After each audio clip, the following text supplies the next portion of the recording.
여러분 안녕하십니까? 대전 영시축제가 개막 이틀 만에 최소 30만 명 넘는 사람들이 몰리면서 흥행몰이에 성공했습니다.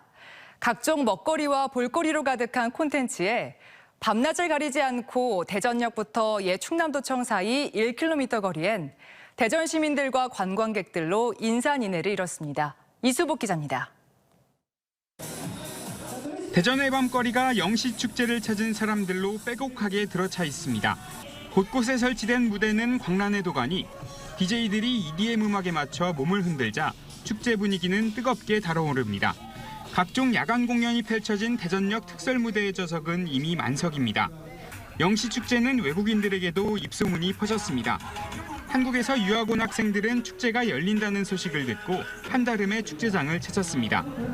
So it is first time coming here in Daejeon. Different experiences. We are trying to see different foods as well as we can also participate different events here. 낮에도 축제 현장은 대전 시민들과 관광객들로 인산인해를 이뤘습니다. 베테랑 마술사의 마술 공연에 관람객들은 눈을 떼지 못하고 버스킹 밴드 보컬의 청아한 목소리에 매료된 시민들은 무대 주위에 구름대처럼 몰려 있습니다. 지역 식당과 학교가 국수 요리로 대결을 펼치는 누들대전 현장에선 가족들이 3, 4, 5 모여 국수를 맛보고 한쪽에선 아이들이 고사리 손으로 각종 모형을 만들기 바쁩니다. 뜨거운 여름, 영시축제를 찾은 가족들은 더 없는 추억을 쌓고 있습니다. 볼거리도 많고 할 거리도 너무 많아서 지금 뭐부터 해야 될지 잘 모르겠지만 조금밖에 보지 않았는데도 되게 재밌게 즐겼었고. 첫날과 둘째 날 찾아온 방문객만 최소 30만 명 이상으로 추정됩니다. 100만 명 목표를 초과 달성할 것으로 내다보고 있습니다.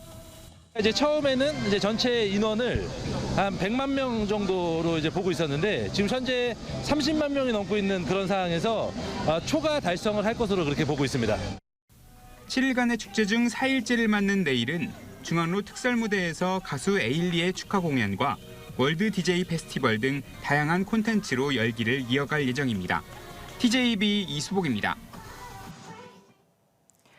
자신의 아이가 왕의 DNA를 가지고 있다며 교사에게 무리한 요구를 해 논란이 불거진 대전 모 학교 소속 행정실장 A 사무관이 사과문을 발표했습니다.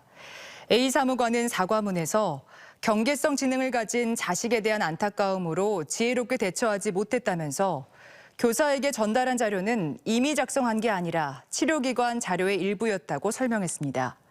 그러면서 아이가 학교 교실에 홀로 있거나 점심을 먹지 못한 점, 반 전체 학생이 아이를 대상으로 나쁜 점과 좋은 점을 쓴 글이 학교 알림이 앱에 게시된 사실을 알고 부모로서 두고만 볼 수 없기 때문에 학교에 이의를 제기했다고 적었습니다. 아프리카에 사는 미어캣이 최근 예산의 낚시터에서 발견됐습니다. 이뿐만 아니라 국제 멸종 위기종인 왕도마뱀은 홍성의 등산로 주변에서 발견되기도 했습니다. 누군가 반려동물로 키우다 유기한 걸로 보이는데 수도권과 가까운 충남이 유기동물의 사각지대가 되고 있습니다. 조형준 기자가 취재했습니다. 벌떡 일어난 채 자신을 찍는 카메라에 관심을 보이는 이 동물. 남아프리카 등에서 주로 서식하는 미어캣입니다. 몸길이 30cm 남짓한 이 어린 미어캣은 지난 4월 예산 예당호 인근 낚시터에서 지나가던 시민에 의해 발견됐습니다. 아프리카에서 온 사바나 왕도마뱀은 지난달 20일 홍성의 한 등산로에서 시민이 발견해 충남 야생동물 구조센터로 옮겨졌습니다. 국제 멸종위기종으로 지정된 호스필드 육지거북, 미국과 캐나다에 서식하는 라쿤 4마리까지 종류도 다양합니다. 사람의 손길을 두려워하지 않는 걸 봐선 누군가 반려동물로 키우다가 수도권과 지리적으로 가까운 충남에 유기한 걸로 추정됩니다. 길가에 버려진 외래동물들은 국내 환경에 적응하지 못해 폐사할 우려가 높은 데다 생태계 교란 가능성이 높습니다. 이 친구들이 기본적으로 갖고 있는 그런 세균이나 바이러스 같은 것들이 또 사람에게 어떤 영향을 미칠지 모르기 때문에 지난 2021년부터 반려동물을 유기하면 최대 300만 원의 벌금이 내려지지만 인적이 뜸한 시골에 새벽 시간 버려지는 경우가 많아 실제 적용은 어렵습니다. 윤리적으로 부적절한 행위라는 거를 모든 분들이 너무 잘 알고 있으시다 보니까 누군가 목격하지 않을 만한 곳에서 CCTV가 없는 사각지대에서 음습적으로 환경부 등도 문제를 인식하고 2025년 완공을 목표로 서천의 유기외래동물 800여 마리를 보호할 수 있는 시설을 짓고 있습니다. 지난 2019년부터 3년간 충남을 비롯해 전국에 유기된 라쿤, 미어캣, 여우와 프레리 도그 등 4개 외래종은 800여 마리. 다른 종까지 합치면 그 수는 더 많을 걸로 추정되는 만큼 동물 불법 취득 단속 등 추가 대책이 필요하다는 지적도 나옵니다. TJB 조형준입니다. 공주시가 백제 유적이 밀집한 옛 시가지에 백제의 역사와 문화를 테마로 한 관광특구 조성 사업을 최근 본격 시작했습니다. 한국민속촌과 비슷한 백제 문화촌을 짓고 흩어진 백제 유적의 연계성을 높이는 둘레길 사업 같은 다양한 사업으로 역사 관광 도시로 새롭게 태어날 전망입니다. 김진석 기자입니다. 금강을 옆에 낀 공산성과 인근 송산리 고분군, 마곡사 같은 공주의 역사 유적은 유네스코 세계유산에 등재돼 있습니다. 백제 왕도 공주는 지붕 없는 박물관이라고 불릴 정도로 풍부한 백제 유적을 갖고 있지만 신라문화권 경주에 비해 볼거리와 즐길거리가 부족해 관광산업은 크게 뒤처져 있습니다. 이 같은 문제점 개선을 위해 공주시 웅진동에 있는 아트센터 고마 인근에서 무령왕릉, 공산성 일원에서 이달부터 백제문화촌 조성 사업이 본격 시작돼 2030년 완료됩니다. 이곳 공주시 웅진동 일원은 지난 1980년대 백제 역사권 개발 사업지구로 묶이면서 각종 행위 제한으로 지역 발전이 정체돼 왔습니다. 이번 사업이 본격적으로 시작되면 역사적 명소로 환골탈태할 전망입니다.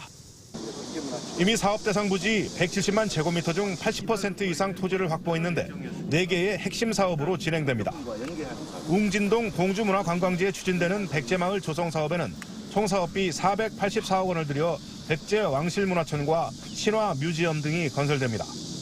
역사문화 연계 사업으로 웅진 백제왕실 재현 관광자원화, 금강 풍경 스카이워크 등이 새로운 관광 거점의 역할을 할 것으로 기대됩니다. 백제문화촌이 조성이 된다면은 지역 경제 활성화에 이바지 될 것이라고 생각을 하고 있고요. 청년 일자리 창출이나 청년 유입에도 많은 큰 도움이 될 것이라고 생각을 하고 있습니다. 공주시는 세종시 출범 이후 전체 인구의 18%인 2만여 명이 유출되는 소멸 위기에 들어선 만큼 이 사업을 통해 연간 500만의 관광객을 유치하고 경제를 살리는 등 지역 발전의 새로운 전기가 될 것으로 기대하고 있습니다. 백제문화촌 조성 사업은 대통령 공약 사업이기도 하고 도지사 공약 사업이기도 합니다. 민자를 포함한 약 2천여억 원이 투자되는 사업입니다. 공주시는 사업 성패의 관건이 도비와 국비 유치에 있다고 보고 충남도와 공조 체계를 강화하는 한편 국비 확보를 위해 중앙부처 설득에도 적극 나설 방침입니다. TJB 김진석입니다. 아파트 지하 주차장에서 충전 중인 전기 차량을 훔쳐 대전 유성구 외삼동의 한 주유소로 돌진한 사고와 관련해 체포된 초등학생 외에 달아난 중학생 3명이 경찰에 붙잡혔습니다. 대전 유성경찰서 여성 청소년 수사팀은 어제 새벽 4시 30분쯤 대전 유성구 죽동의 한 아파트 지하 주차장에서 충전 중인 전기 차량을 훔쳐 달아난 혐의로 도주했던 15살 A군을 붙잡았습니다.